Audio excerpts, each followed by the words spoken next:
Welcome to the Dr. Mudgil podcast. This is episode 64. We are approaching mid-March. Mid-February. Time is really flying by for me. Super Bowl weekend's coming up. NBA trade deadline, I think, is happening in the next 5 minutes. Lots of action, lots of excitement, and lots to think about this week. So this week, this is kind of like an Ask Dr. Mudgil podcast. This week, just a little backstory. It's probably around 9:30 or something like that on Tuesday night.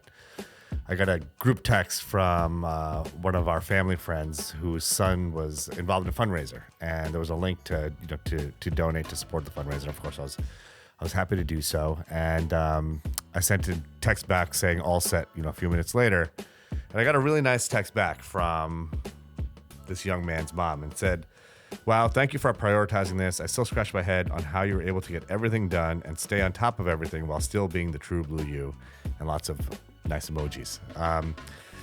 So it had me thinking about prioritizing time, being efficient, getting things done. And that's a comment that I get every now and then from folks like, "Hey, how are you doing all of the things that you do? How do you post to social media? How do you record a podcast? How do you see patients? How do you read slides?" And there's nothing special to what I do. There's nothing spectacular about me or special about me. But what I am pretty good at is economizing my time, being efficient, prioritizing things that are important. And this is not something I was born with. It's something that I've learned to do and gotten better at as life has gotten more complicated, with running my business, doing all the social media stuff that I do, being married, having kids, maintaining a social life, all of those things. It requires a level of organization and time management that, it's just essential. You can't exist without managing your time well. And, it enables you just to do all of the various things that I do or you may be doing better and in a more stress-free way. So I thought I would share in this podcast strategies that I use that help me, maintain efficiency and, time management and, prioritizing things that are important, getting things done, getting shit done, et cetera. And I think anyone who's a high-performing individual, no matter, what line of work they're in, I think this is something that's probably, pretty similar to what everyone else that does that's, juggling a lot of different things. I love Venn diagrams. And if you were to draw a Venn diagram of this, I think the shared component of anyone who is, very efficient and effective and, has lots of moving parts in their life, I think that middle part is significantly shared by most folks. So there's basically two ways I manage time. So the first way is designing the architecture of my week. Now, if you were to take, week 1 of February, week 2 of February, week 3 of February, week 4 of February, week 2 of January, week 3 of April, and just lay them on top of each other in terms of what my calendar looks like, it looks exactly the same.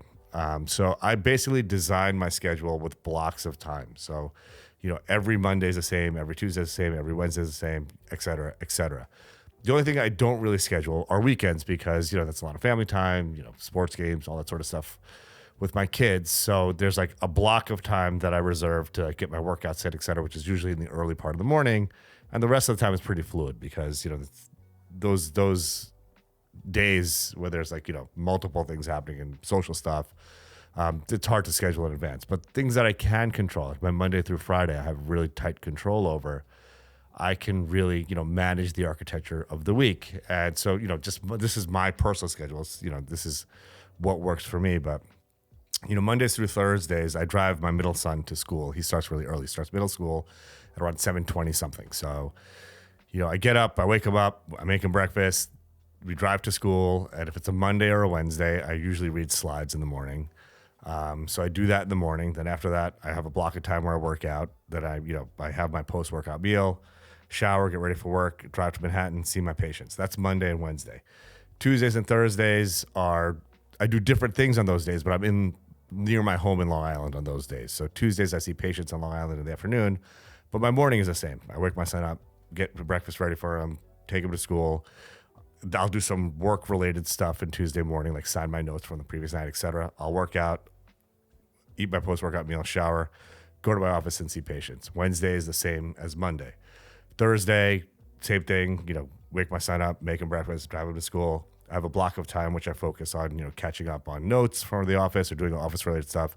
I work out, eat my post-workout meal, shower, head to the office, and do this sort of thing. Record social media stuff, record my podcast. I have a bunch of Zoom calls for business-related things with various other projects I'm involved in, etc. And then Friday, I get up at the crack of dawn in the 4s, and I head to the city, see patients in the morning. I break my fast and have lunch on Fridays, the same lunch pretty much every week. And then my weekend kind of starts at that point where things are a little bit looser. Now, the reason why I'm kind of like delineating what the specifics of these days are is because they're like little blocks of time. And if something were to come up, so say for instance, like last Tuesday, I had to take my mom to the doctor. She's fine, but I had to take her for an appointment for her doctor. And my Tuesday morning schedule was kind of my typical Tuesday morning schedule was, it was kind of, I couldn't do the things that I usually do.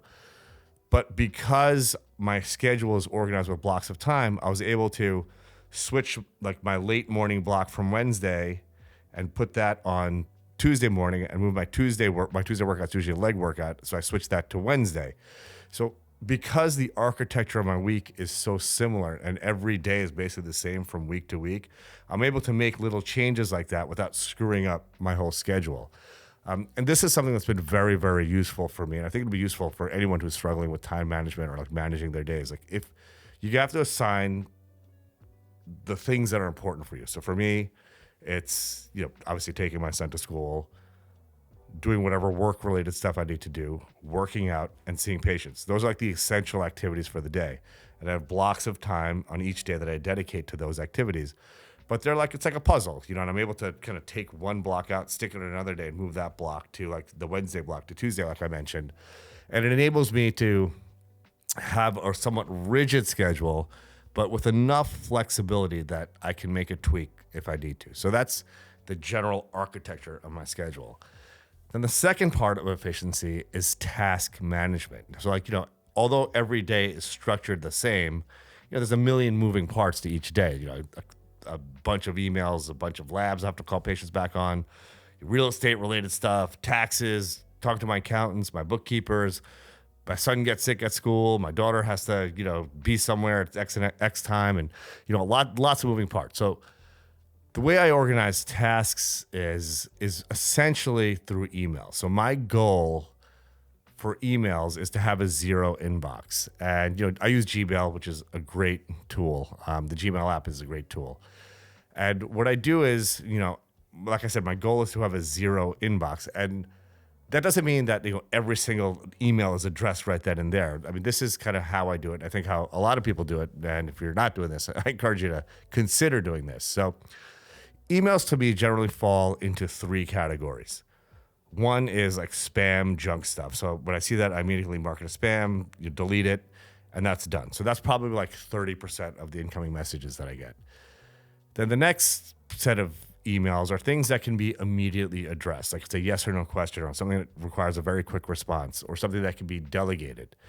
And those I take care of then and there. I don't postpone them. I don't let them sit in my inbox. So say, for instance, it's a lab result that, my medical assistant or my PA can call my patient. I immediately send them an email and say, hey, blood work within normal limits, and they contact the patient. It's something that I delegate right away, and then I archive it in my email. So it's immediately out of my inbox. I literally spend, if it takes like a minute or two to address right then and there, I never postpone those things. I take care of them right then and there on the spot, so I don't have to worry about it.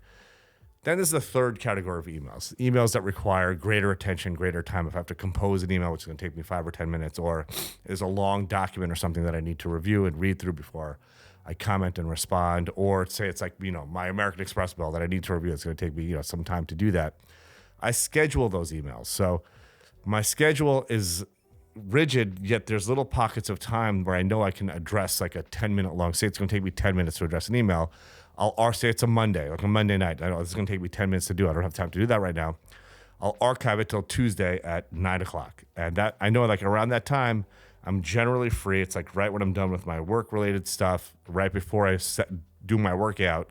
So I'll have like 10 minutes of time where I can devote to that email and, whatever, read through whatever attachments there are and respond, etc. My credit card bill, I'll schedule that for like about 3 or 4 days before it's due. at a time when I know I'll have like 20 or 30 minutes to review it. So again, like say I get my credit card bill, okay, Thursdays around like 9 o'clock, I generally have a slotted time before I start my workout. I'll archive it to open up, 3 Thursdays from now, so that I can have sufficient time to review the credit card bill and address any issues there may be, or, pay it, whatever the case may be. But I have the time to do that. So those are the 3 categories of email. Now, going back to the text message that my friend sent me for the charitable contribution. So that was, it was like 9:30 at night on a Tuesday. I was, I think, just watching basketball or doing something, just kind of, popped up on my phone. I was like, you know what? It's going to take me literally 3 minutes to do this. I have 3 minutes right now. I'm just going to do this now. It's something that I'm going to do anyways, right? So why push it off till tomorrow or the next day, where I can just bang it out and take care of it? So what I've found to be the most efficient strategy with managing time is anything that you can take care of right away, take care of it, because that's the most predictable time is the present. You know, like what you're going to be doing for the next 5 or 10 minutes. All of us know that. So if you have 5 minutes to spare to answer an email or take care of a very, small task, just do it, because it's something you could take off your plate going forward. And people will really appreciate that you're so attentive to whatever their needs may be. Like when someone sends you an email, it's a question they have right then and there on the spot, or someone sends you a text. So yeah, it's fine to wait and, answer when you have time to answer it. But if you can answer it right away, that's helpful to the person that's asking you to do something, or sending you an email, or sending you a text. They love if they could get a response right back, so they could cross it off their to-do list. So I always try to take care of things right away if I can. If it's something I can't take care of right away, I schedule it for a time where I know I can take care of it, and then I take care of it at that time. I don't keep pushing stuff down the road, because then you have a huge list of things that you need to take care of, which, in most cases, never gets done. And then there's just stuff that can be delegated, or that's junk that you just, again, you can either deal with right away or just archive and spam and that sort of thing. So that's how I regulate, schedule, organize my time. So 2 parts of it: designing the architecture of your week, and this will be different for all of us, but I think it should be something that you put considerable thought into, so that your weeks basically are carbon copies of each other, because that enables you to schedule things properly.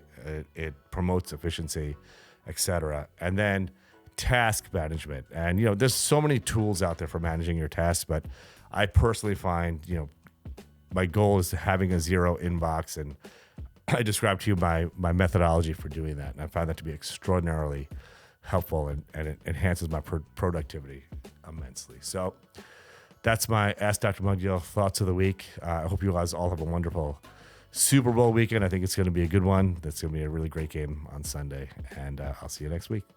Let's get it.